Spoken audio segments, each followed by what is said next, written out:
Hey guys, today I'm gonna show you how to show battery percentage on your iPhone 17 Pro or Pro Max and provide 4 different ways. Simply at first open your settings, showing you to battery option. Press on,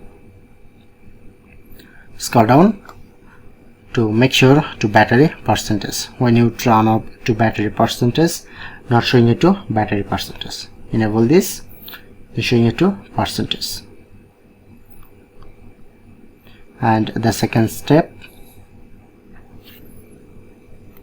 I'm at battery percentage in my lock screen widget. Long press, customize, press on to add widget, and find here your battery option. Select OK,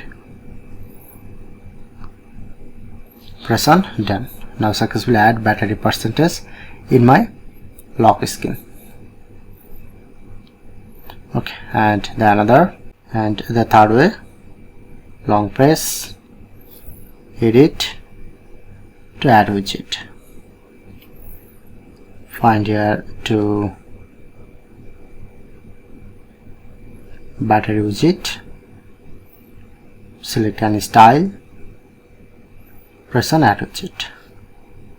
Now add this.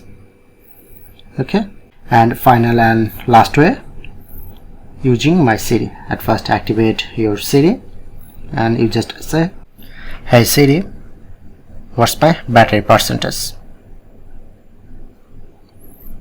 And now show this battery percentage. That's it.